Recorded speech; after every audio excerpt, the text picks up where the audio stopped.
The movie starts with some medical students in the morgue, where dead bodies are kept. They are playing with the bodies like puppets and acting out famous movie scenes. Then we meet the main character, Dr. Ted. He is spending time with his fiancée, Gwen. Gwen is upset because Ted has to leave for 3 months, but he comforts her by saying the time will pass quickly. After this, Ted arrives at the Metropolitan University Medical Center. He is starting a residency program in pathology, which is one of the best in the country.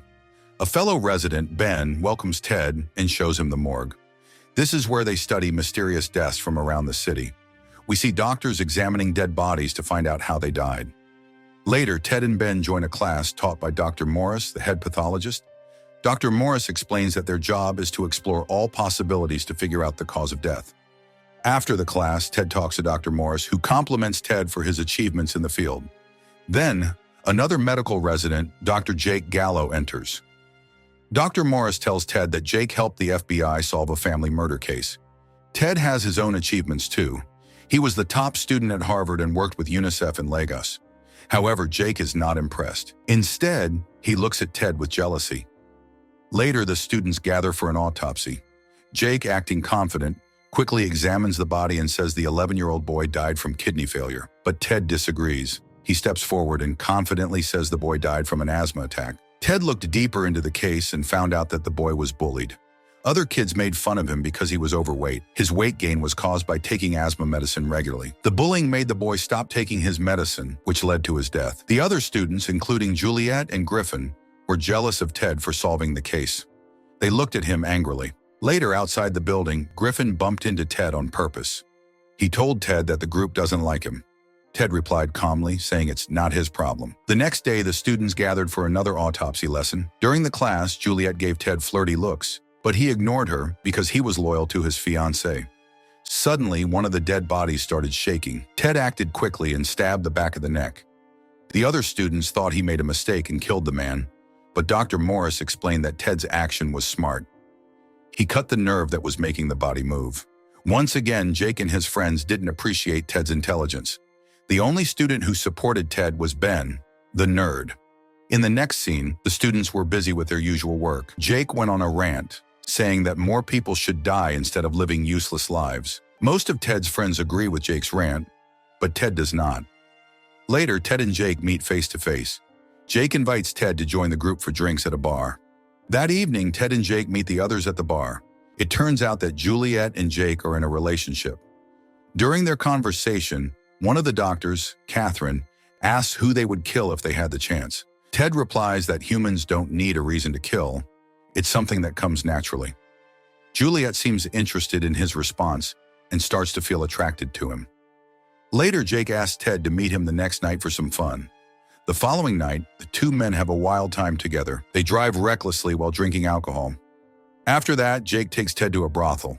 Jake bribes the guard with money to let them in. Ted enters the dark house but feels very uncomfortable when he sees an old woman being used as an escort. The sight makes him sick, and he throws up before passing out. The next day, Ted is back at the pathology lab. All the students are preparing to conduct another autopsy. When the dead body is revealed, Ted is completely shocked. The corpse is the same security guard he and Jake saw the night before. Ted feels something is wrong, so he excuses himself and goes to the locker room. The others continue without him. Griffin gives the obvious answer. The man died because he was stabbed several times and shot in the back of the head. He says this because there are stab wounds on the body. But soon, Ted returns to the room and gives a different explanation.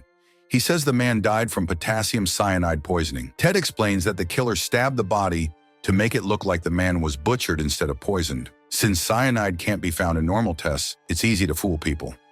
Surprisingly, Jake agrees with Ted's theory. He even suggests that the killer might have injected the poison directly into the man's heart. After the session ends, Jake asks Ted to meet him at the morgue that night. In the next scene, the two men meet there.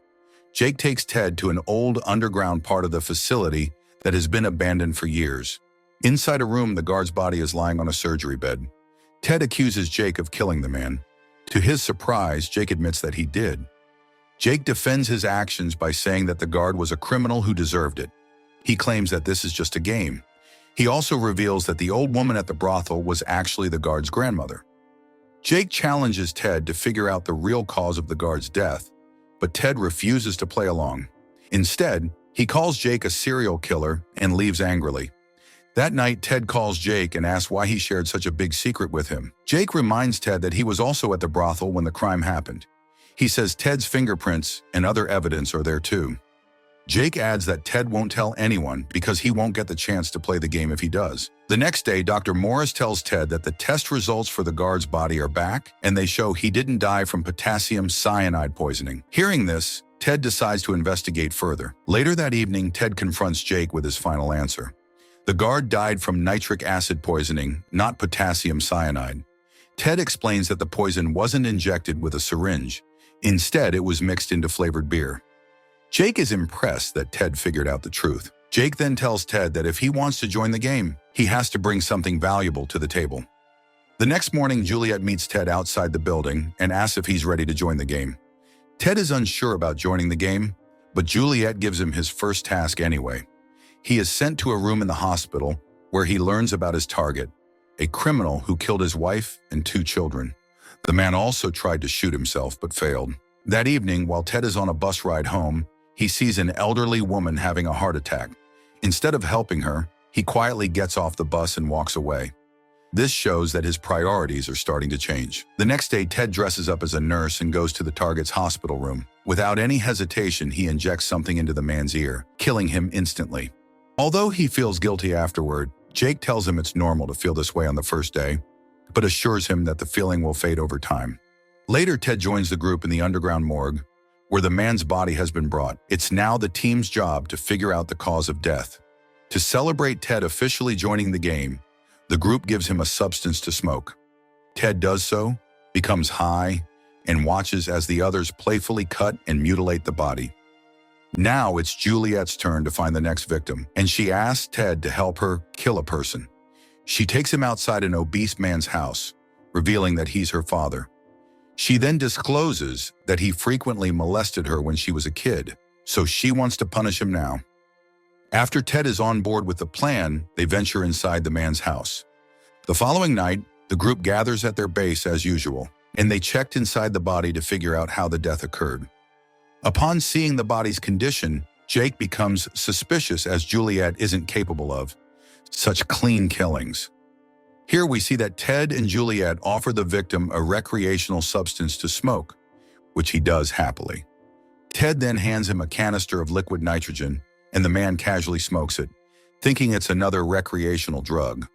But soon it freezes his organs, rendering him motionless. Juliet takes this opportunity to bash his chest repeatedly with a can of beer, shattering all his organs. After committing the horrific act, Ted and Juliet have a romantic intercourse session. Jake later approaches Ted privately and reminds him to play fair. Surprisingly, he also reveals that Juliet's father is still alive and well. The revelation leaves Ted shocked as he realizes that they killed an innocent man the other night. Despite everything, Ted and Juliet's relationship grows stronger, and they regularly meet in the morgue for intimacy. The game also continues, with the group members killing more people in creative ways, trying to find the perfect murder. One evening, when Ted comes home after work, he finds Juliet already there. He tells her he will visit his fiancée, Gwen, for the holidays to spend time with her. Juliet isn't bothered by this and seduces him again, leading to another intimate encounter. Ted's life is slowly falling apart because of his actions. The next day, he finally meets Gwen after a long time. Later, Gwen tells him that she plans to move to the city and live with him so she can take her bar exams there. Ted doesn't want her to find out about his secret life, but he pretends to be happy about her decision. A few days later, Ted and Gwen return to the city together.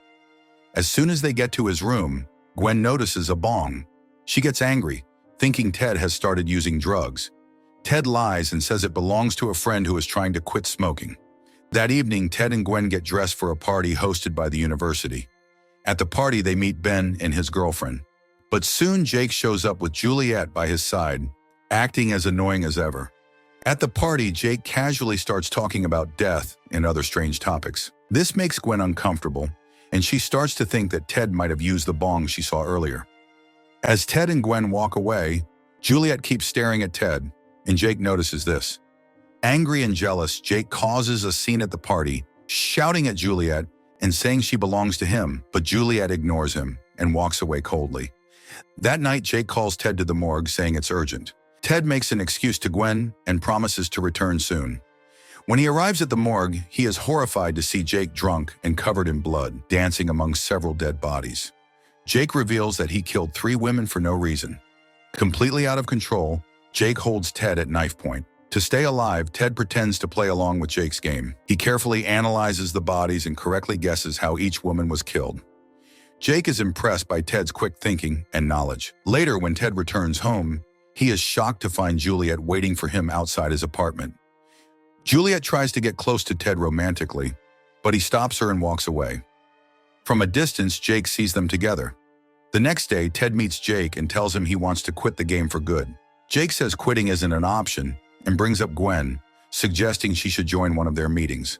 This scares Ted, so he quickly apologizes and agrees to stay in the group. Jake then tells him about an important meeting happening the next night. Later, Ted goes to the underground base alone to inspect the place carefully. He seems to be planning something. The next night, the group gathers for the important meeting. It's Jake's turn to bring the victim. All 4 members show up, except for Juliet and Ted. The group assumes that the 2 are together and decides they need to get rid of them. Jake then reveals the corpse they will work on tonight, and everyone is shocked. It's Juliet.